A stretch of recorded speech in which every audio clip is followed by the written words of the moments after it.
நான் காவல்துறையை கொடியேற்ற போனாங்களே, என்ன நினைக்கிறீங்க? அவங்க மேல ஏதாவது எஃப்ஐஆர் போட்டுருக்கீங்களா? எதுக்கு இந்த பதிவுன்னா அதுக்கு பதில் அப்படிலாம் பேசாதீங்க. நல்லவன் போயிட்டு இந்த பாஜகவோட வேலூர் இப்ராஹிம் என்ற ஒரு நபர் ஒரு பதிவு சொல்றாரு. அந்த பதிவுக்கு நான் பதில் சொல்றேன். அதுக்காக தான் இந்த பதிவு.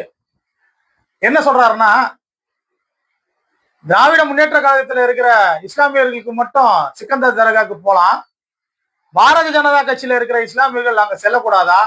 நாங்க 3 பேர் தான் இருக்கோம், 3 பேர் போறோம், அங்க போய் துவா கேட்க போறோம் அப்படின்னு இந்த சையது இப்ராஹிம்ன்றவன் சொல்றான். ஒரே ஒரு விஷயம் மட்டும் இப்ராஹிமுக்கு இல்ல, அனைத்து சமுதாய மக்களுக்கும் அனைவருக்கும் சொல்றேன். மசூதிக்கு செல்ல வேண்டும் என்று சொன்னாலும், தர்காக்கு செல்ல வேண்டும் என்று சொன்னாலும், அங்க இஸ்லாமியராக, முஸ்லீமாக, முஸ்லிமீனாக தான் செல்லணும். ஒண்ணு இல்ல, மாற்று மத சகோதரர்கள் தர்காக்கு செல்லலாம், பார்க்கலாம், சுத்தி பார்க்கலாம், அது ஒன்றும் பிரச்சனை கிடையாது. இல்ல தொழுகை நேரம் தவிர்த்து தர்கா மசூதிக்கு வந்து பார்க்கணும்னு மாற்று மத சகோதரர்கள் பார்க்கலாம்.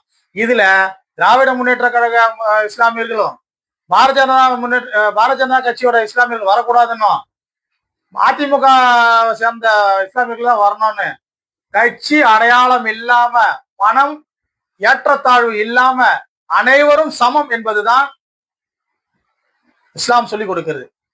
நீங்க தொழுகையில கூட பாத்தீங்கன்னா கோடீஸ்வரனா இருப்பான், மன்னரா கூட இருக்கலாம், அவன் நாட்டுக்கே ஒரு அதிபரா கூட இருக்கலாம். ஆனாலும் கூட கீழ்மட்டத்துல எப்படி சொல்றது, வருமானத்துக்கே வழி இல்லாம ரொம்ப கஷ்டப்படுற ஒருத்தர் கூட அந்த சப்புல அந்த வரிசையில நின்று தொழுகிறான் என்று சொன்னால், அந்த இடத்துலதான் அந்த பெரிய மன்னராக இருந்தாலும் சரி, பணக்காரனாக இருந்தாலும் சரி, கோடீஸ்வரனா, மில்லியன் எவ்வளவு பணம் வேணா வச்சுக்கிட்டோம், அங்க எல்லோரும் சமம் தான்.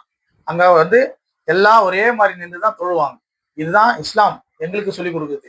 வேலூர் இப்ராஹிமுக்கு மட்டும்தான் இந்த சைட்ல வந்து பாரதிய ஜனதா கட்சியோட கொடியும் அந்த சின்னத்தையும் வச்சுக்கிட்டு அவர் கூட இருக்கிற 3 பேர் இருக்கிறாங்க, நல்ல கைங்க, அவங்க ஐடி கார்டு எல்லாம் போட்டுக்கிட்டு தான் போவேன் என்று சொன்னால் கூடாது. அரசியல் எல்லாம் அப்பாற்பட்டு தான் மதம், சரிங்களா? மதத்துக்குள்ள அரசியல் எல்லாம் கிடையாது. அது